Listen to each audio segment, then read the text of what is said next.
Salve a tutti, oggi voglio presentarvi una delle macchine più famose di questa tipologia, ovvero la Brown Nizo, in questo caso 148 Special.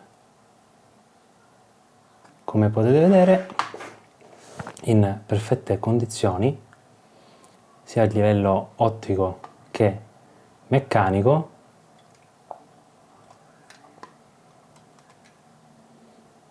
La macchina è perfettamente funzionante, ha un meccanismo per la chiusura molto bello, per far sì che sia abbastanza compatta e trasportabile nella sua borsa dedicata. Come vedete, marchiata Nizo, completamente in pelle, cerniera in metallo e all'interno questa imbottitura di velluto.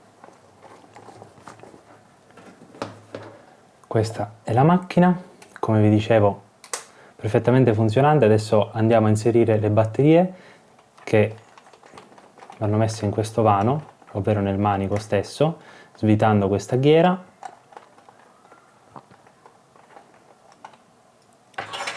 All'interno vanno 4 batterie AA.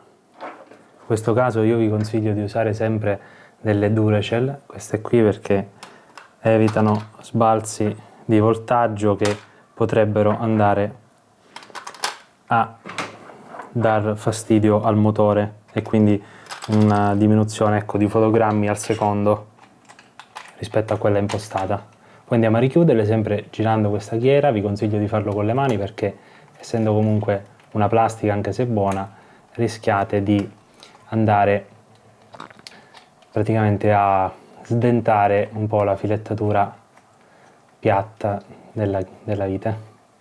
Ecco, dopo aver stretto bene, qui abbiamo i comandi che ve li faccio vedere.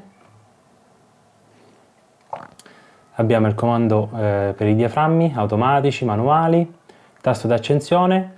La funzione bellissima di questa macchina è il time lapse con diversi tempi di scatto.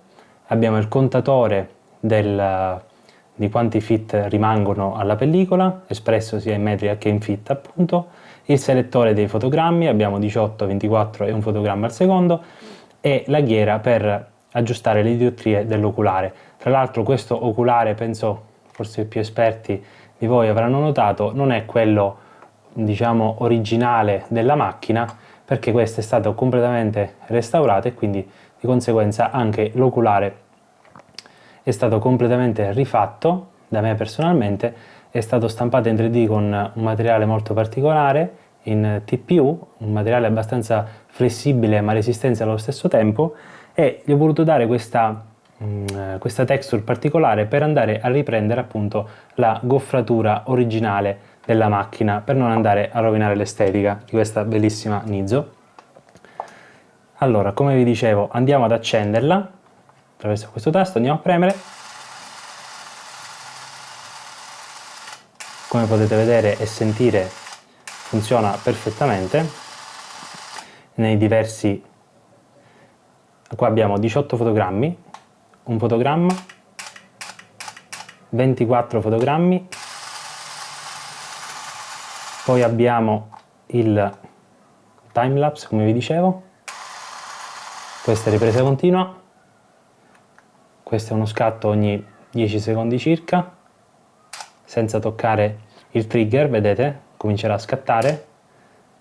Abbiamo poi scatti più frequenti fino ad arrivare al massimo, che è questa qua, come potete sentire. Ritorniamo alla diretta, vi faccio vedere anche dal lato. Qui abbiamo il vano per la pellicola, qua abbiamo il marchio Brown con il numero di serie. Adesso, come vi ho fatto vedere, funziona a vuoto, ma per fare un test accurato bisogna utilizzare una cartuccia, in questo caso è un tester che mi sono fatto per andare a sacrificare, quindi facciamo un segno qua. Dopo aver fatto il segno andiamo a inserirla, scorriamo per qualche secondo, la estraiamo e come vedete il segno è sparito. Altra cosa sono i motori dello zoom, come potete vedere funziona perfettamente, faccio vedere anche da questa angolazione.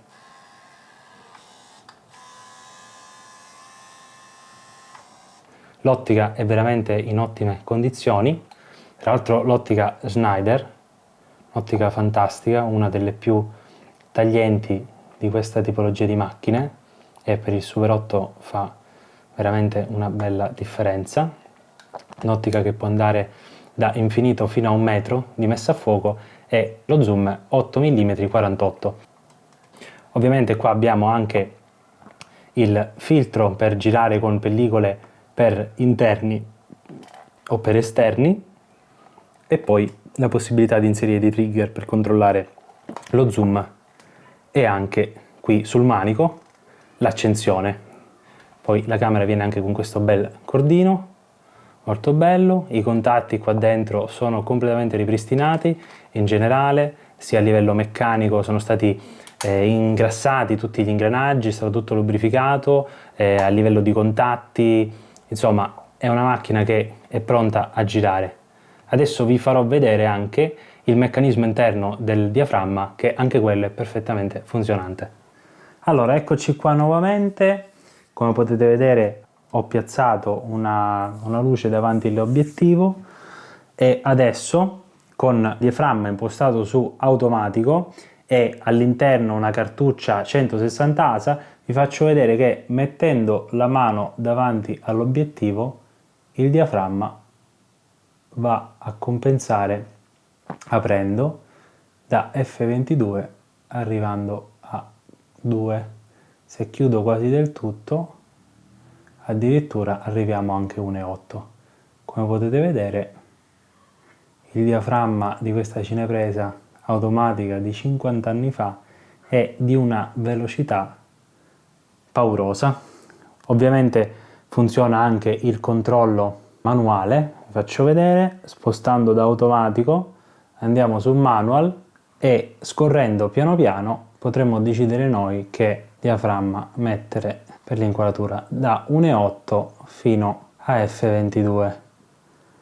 Le ultime due cose che vi volevo dire sono le seguenti, ovvero che questa è la sua loop originale, che ovviamente per forza di robe è stata vittima del tempo ed è stata sostituita appunto con questa loop che a mio dire bellissima e che non va a rovinare assolutamente l'estetica, anzi rende molto più comodo la visualizzazione nel comporre le inquadrature, perché la loop originale era un qualcosa che arrivava qua, quindi si era costretti a sbattere il naso e la faccia contro il corpo della macchina. Invece adesso questa abbraccia anche da questa parte con questa forma a conchiglia e va a oscurare ogni luce per evitare di avere prima dei flare in camera nell'occhio. E cos'altro farvi vedere? Il contatore della pellicola, dei fit che non vi ho mostrato.